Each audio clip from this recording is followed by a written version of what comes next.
జై శ్రీరామ్. బ్యాచిలర్స్, వంట రాని వారు ఎవరైనా ఈజీగా చేసుకోవచ్చు. ప్రతిదీ ఆర్డర్ పెట్టుకోకుండా ఇలాంటి చిన్న చిన్నవి కూడా చేసుకుంటూ ఉంటే మనకు కూడా మన చేతులతో చేసుకున్న తృప్తి ఉంటుంది, ఆరోగ్యం కూడా ఉంటుంది. ముందుగా ఉల్లిపాయలని తొక్క తీసుకొని చక్కగా వాటర్లో ఇలా చూసారు కదా, ఉల్లిపాయ, పచ్చిమిరపకాయ, కొత్తిమీర వాటర్లో ఇలా కడిగేసి నీట్గా చిన్న చిన్న ముక్కల్లా చాప్ చేసుకోవాలి.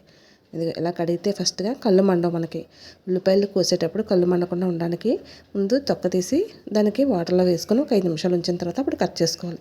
గిన్నెలో ఉప్పు, కారం, మనం చాప్ చేసుకుంటున్న ఉల్లిపాయ, పచ్చిమిర్చి, కొత్తిమీర చక్కగా ముందు కలిపేయాలి. ఎందుకంటే ఆ ఉల్లిపాయలకి, ఆ పచ్చిమిరపకాయ, కొత్తిమీరకి బాగా పడుతుంది.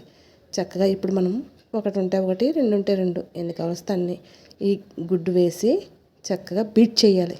మనం ఎంత బాగా బీట్ చేస్తే మనకి చక్కగా వస్తుంది అన్నమాట. చూసారా ఎలా బీట్ చేస్తున్నామో. ఇప్పుడు దోశ వేసే పెనం వేసుకొని కొంచెం ఆయిల్ వేసుకొని ఇప్పుడు బాగా బీట్ చేసి ఇలా చక్కగా ఆమ్లెట్లో వేసుకోవాలి. చూసారా, ఇది నిదానంగా కాలాలి. హై ఫ్లేమ్లో కాకుండా లో ఫ్లేమ్లో. ఎంత లో ఫ్లేమ్లో పెడితే అంత నిదానంగా చక్కగా కాలుతుంది. లేదనుకోండి హై ఫ్లేమ్లో అయితే మధ్యలో ఉడకదు. ఆ ఉడకకుండా ఉంటే పైన వేగిన లోపల ఉడకదనమాట. క్రిస్పీగా చక్కగా నీట్గా ఉంటుంది. వేడివేడిగా మిరియాల చారు, రసం దేనితోనైనా ఇది ఎక్సలెంట్గా ఉంటుంది. స్నాక్గా అయినా తినచ్చు. ఎంజాయ్.